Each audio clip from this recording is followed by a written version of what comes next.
Right, so it's finally here. Deadpool, rated R, just like Ryan Reynolds wanted it to be.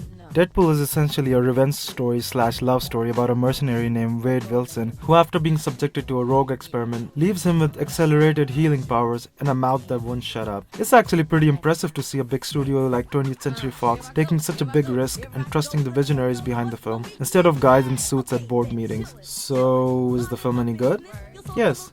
Yes, it is. And then some. As many would know, Deadpool is a wisecracking, head-chopping, total nonsense character who breaks the fourth wall, makes pop cultural references and so on. The whole character was conceived as an afterthought as the creators had no idea what to do with him. But under the writer Joe Kelly, he molded the Deadpool character that we know and love today. Now growing up, I had a small collection of Deadpool comics, so I knew exactly what I was getting into. In fact, one of the most funniest issues that I had growing up was Deadpool 11, where he travels back in time of young Peter Parker.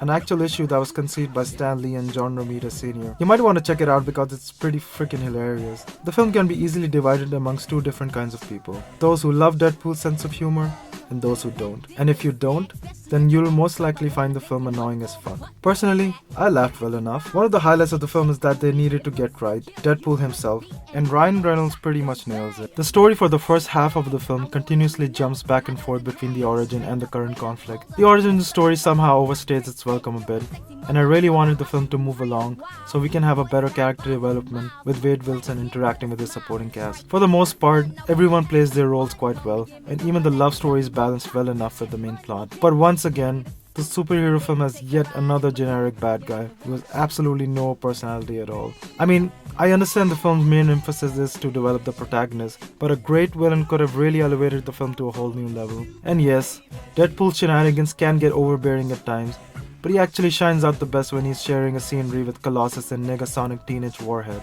Yep, that's an actual character from the comics. I never heard of her either. What I can't help but feel is that I found the film to be very visually unimpressive. It's not that the film is badly shot, but it's very standard to its approach, especially for a character like Deadpool. One of the main reasons for this could be that this is a big budget directorial debut of Tim Miller. The film could have been way more impressive if it was in the hands of a more experienced director, or possibly more talented director like James Gunn or Edgar Wright. But I guess the sharp writing of the dialogue somehow compensates for the flaw well enough. Daddy needs to express some rage. The film works for two main reasons.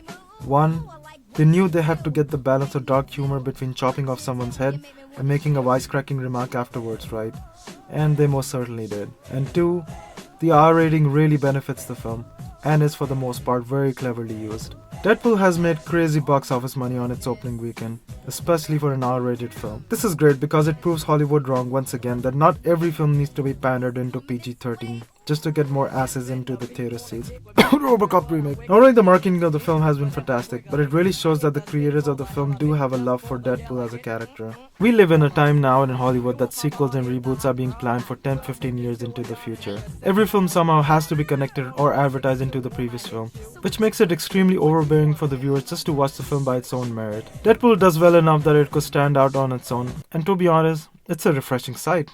Time to make the chimmy fucking chongas. Deadpool is by no means a masterpiece of any sort, but what it should have gotten right, it most certainly does. And I give this film 3.5 stars out of 5. Oh, I so pity the dude who pressures her into prom sex. X gon' give it to you.